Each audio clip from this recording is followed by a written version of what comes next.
Ya,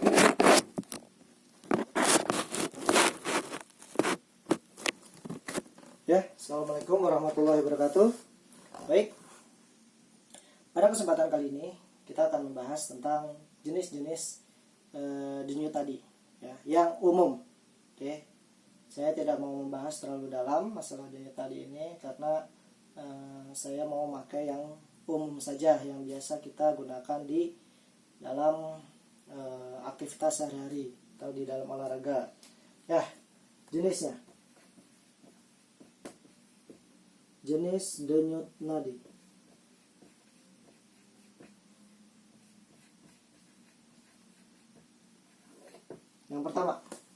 Yang pertama itu adalah denyut nadi maksimal.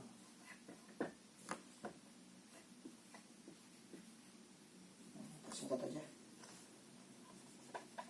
Oke, kita singkat ya. Denyut nadi maksimal.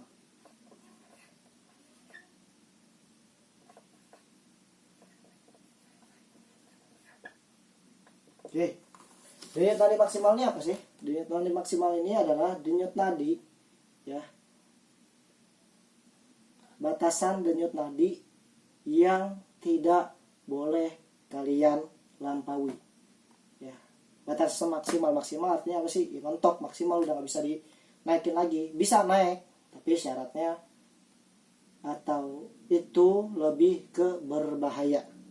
Ya, kenapa? Karena jantung kalian bisa rusak. Jadi jantung kalian dipaksa untuk memompa lebih dari kemampuan jantung kalian. Ya, karena denyut nadi ini sangat berkaitan dengan jantung. Ya, makanya kenapa banyak olahragawan atau orang-orang yang meninggal pada saat olahraga? Ya karena ini, dia melupakan denyut nadi maksimal. Ya, yang seharusnya tidak boleh dia lampaui, tapi dia lampaui. Ya, oke. Nah, terus bagaimana cara kita tahu denyut nadi maksimal itu? Gimana sih cara kita tahunya gitu kan, denyut nadi maksimal? Nah, caranya gampang. Kita pakai cara yang umum saja. Ya, cara yang umum. Oke, cara yang umum adalah 220. Oke, 220 dikurang umur kalian. Umur. Hasilnya adalah denyut nadi maksimal kalian. Oke.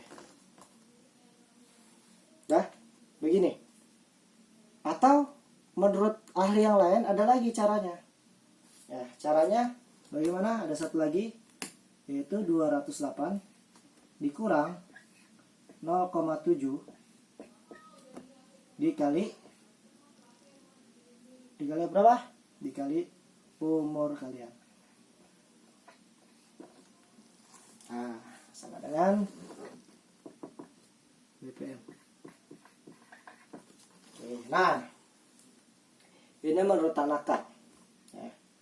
Tapi yang biasa digunakan oleh guru-guru atau oleh pelatih biasanya yang ini nih, yang 220.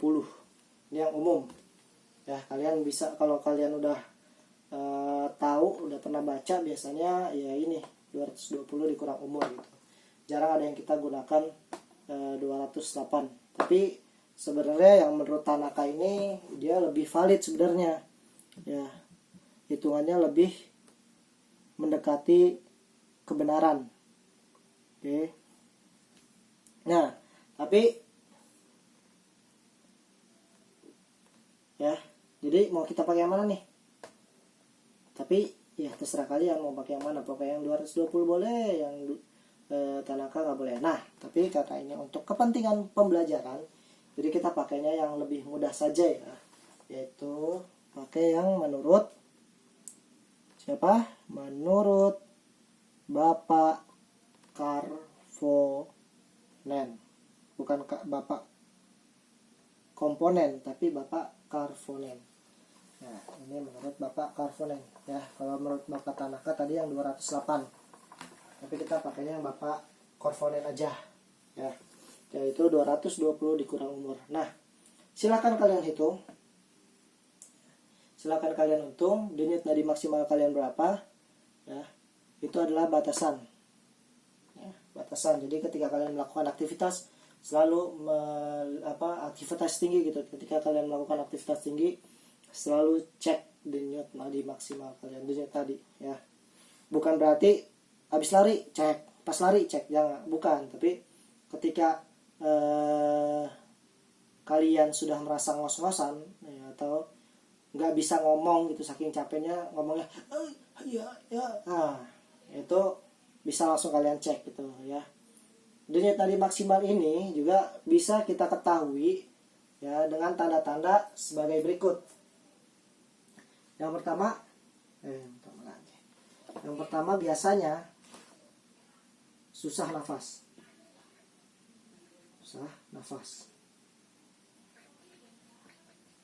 atau nafasnya terengah-engah, atau biasa kita sebut kalau orang Indonesia namanya ngos-ngosan.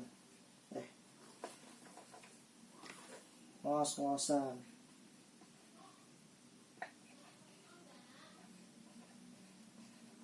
Oke. Ya. Ngos-ngosan lah kalau kata biasa kita mah. Yang kedua, sulit bicara.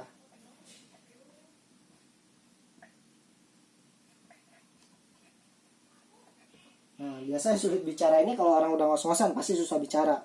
Susah bicara dalam artian bukan dia nggak bisa ngomong ya, tapi dia cuma sekedar otak dia tidak mampu berkoordinasi dengan baik. Disuruh napas juga gitu kan, disuruh ngomong juga gitu. Jadi sulit berbicara. Jadi ketika orang yang susah bicara itu maksudnya ketika dia seaktivitas abis lari gitu, pas lari dia ditanya udah menit keberapa, misalkan ditanya dia nah jadi ngomongnya ya, kesulitan bicara. Oke. Bukan kemudian biasanya palanya kelayangan, apa biasanya namanya ya? Biasanya pala kelayangan, atau biasanya apa sih, pusing lah bahasa kita mah, pusing. Ya, pusing. Ya, pusingnya untuk sementara ya, karena ya di sini dia kesulitan bernafas. Ya, artinya kekurangan oksigen. Kemudian dia pusing karena otak tidak atau kurang mampu berkoordinasi dengan baik. Ya, kemudian otak juga atau mulut kita juga sulit bicara. Ada banyak lagi contoh-contoh yang lain. Ya. Oke, itu kalian bisa rasakan dan kalian pasti ngerasain sendiri. Ya, itu pasti. Jadi kita nggak usah bahas ya. Ini denyut nadi maksimal, pokoknya tanda-tandanya kalian udah tahu. Oke. Nah, kemudian jadi ketika kita bisa mengetahui ciri-ciri denyut nadi kita sudah batas maksimal denyut nadi kita tuh, ya ciri-cirinya seperti itu. Ya, ngos-ngosan. Kalau kita udah ngos-ngosan, kita langsung cek. Gitu. Takutnya kita melewati batas denyut nadi maksimal kita. Oke, jadi paham ya. Kemudian yang kedua itu adalah denyut nadi istirahat. Istirahat. Denyut nadi istirahat ini apa? Denyut nadi yang diambil ya, atau denyut nadi yang bekerja pada saat istirahat. Ya, bukan pada saat istirahat makan terus lu lari-larian main bola, bukan. Ya. Ini istirahatnya ini maksudnya kita aktivitas yang kita lakukan ini tidak terlalu banyak ya, atau bahkan sampai tidak ada aktivitas fisik ya. Diambilnya pada saat kapan? Diambilnya pada saat bangun tidur.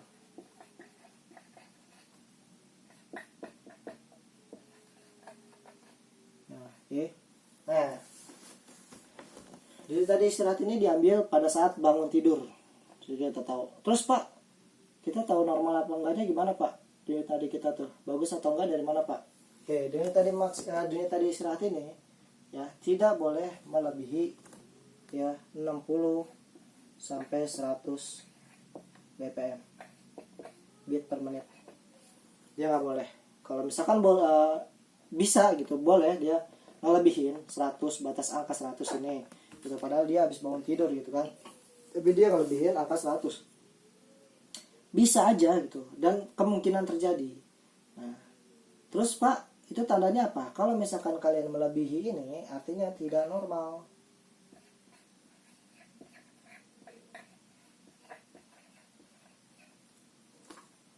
Ya, melebihi 100 ini artinya tidak normal. Kalau nggak ada aktivitas kok denyut nadi kalian bisa nyampe 100 lebih. Artinya apa? Pada saat kalian tidur kok kenapa denyut nadi jantung kalian memompa lebih memompanya kencang gitu. Berarti kan ada yang salah di mana? Di jantung. Ya. Paham? Ya. Jadi denyut nadi istirahat normalnya. Ya, normalnya itu harus 60 sampai 100. Pak, kalau misalkan kurang, bagaimana kalau kurang? Kurang dari 60 sampai 100. Itu justru bagus. Ya. Biasanya yang kurang dari 60 sampai 10 itu adalah denyut nadi apa nih? Atlet. Denyut nadi atlet itu biasanya di bawah 60 sampai 100. Dia pokoknya di bawah normal. Ya, artinya apa? Jantungnya sekali memompa mampu membawa darah atau mampu menyembur darah lebih banyak. Jadi ketika kita memompa ketika kita butuh memompa 2 kali untuk mendapatkan 1 liter darah, nah si atlet ini hanya membutuhkan pompaan sekali untuk mendapatkan 1 liter darah. Jadi sama aja kalian memompa nih, ya kan, memompa air dengan kalian melakukannya dengan 2 kali dapat seember, sama yang 1 kali dapat seember, bagusan mana? Bagusan yang kurang dari 2 kali kan? Ya kan? Artinya apa? Si atlet ini jantungnya dia lebih bagus karena ketika dia memompa sekali aja ya, dia mampu memompa lebih banyak darah ketimbang kita yang orang normal. Nah, ini atlet ini orang yang tidak normal, bukan tidak normal gitu ya, artinya dia orang hebat. Ya. Nah, jadi itulah contoh dari denyut nadi istirahat. Ya. Oke. Paham? Oke, kita lanjut ya. Jadi semakin rendah denyut nadinya, ya kan, berarti jantungnya lebih bagus memompa darah.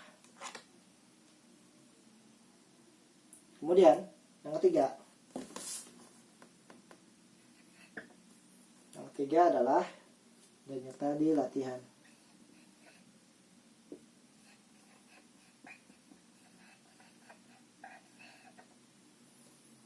Nah, denyut nadi latihan ini berkaitan dengan denyut nadi maksimal. Ya, sangat berkaitan dengan denyut nadi maksimal. Oke. Nah, denyut nadi latihan ini ya, kita gunakan atau kita pakai, ya, denyut nadi latihan ini biasanya kita gunakan untuk kalian yang beraktivitas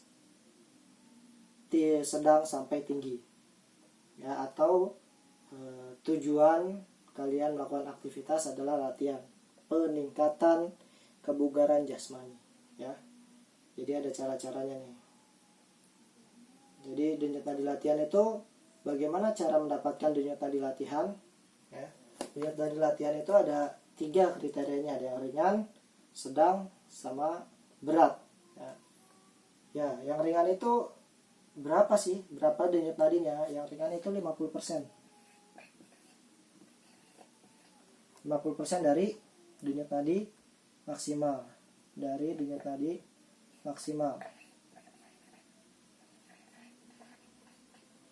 Nah, ini yang ringan.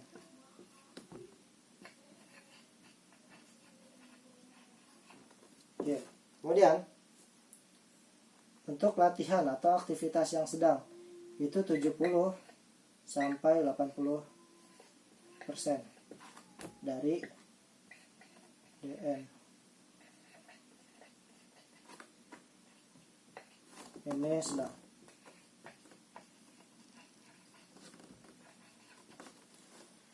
Oke. Terus setelah ringan, sedang, maka ada yang berat. Yang berat itu ya 90 sampai 100% dari BL max.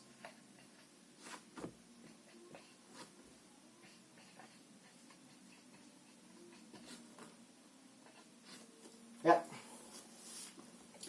inilah macam-macamnya, jenis-jenisnya gitu. Sebenarnya masih ada banyak lagi, tapi yang mau saya bahas hanya ini. Denyut nadi maksimal, istirahat, sama latihan. Ya, karena sini ini adalah kesimpulan dari denyut nadi yang lain. Oke, nah dari gambaran denyut nadi ini kalian bisa mengetahui keadaan tubuh kalian. Ya, entah itu lagi sakit atau kurang enak badan, kita bisa mengetahui dari sini, atau kita memiliki gambaran. Ya, gimana caranya? Biasanya kita ngeceknya dari denyut nadi istirahat. Ya, kalau misalkan kalian lebih dari 100, biasanya kalian memiliki gangguan. Oke. Nah, sampai sini saya rasa cukup ya, karena saya sudah menjelaskan ya hitungan-hitungan atau angka-angka tentang denyut nadi ini. Ya. Nah, di lampiran yang berbentuk chord itu bisa kalian baca lagi jika kalian masih kurang paham. Ya, apa itu denyut nadi maksimal, apa itu denyut nadi latihan, apa itu denyut nadi istirahat, bisa kalian baca, kalian buka. Oke. Nah, saya rasa cukup sekian. Jika merasa ada yang kurang paham atau kalian ingin memberikan masukan, silakan kalian tulis di kolom komentar ya, karena akan saya tunggu komentar dari kalian ya. Kemudian pertanyaan-pertanyaan juga silakan saya buka di kolom komentar. Kurang lebihnya mohon maaf. Wabillahi taufiq wal hidayah. Wassalamualaikum warahmatullahi wabarakatuh.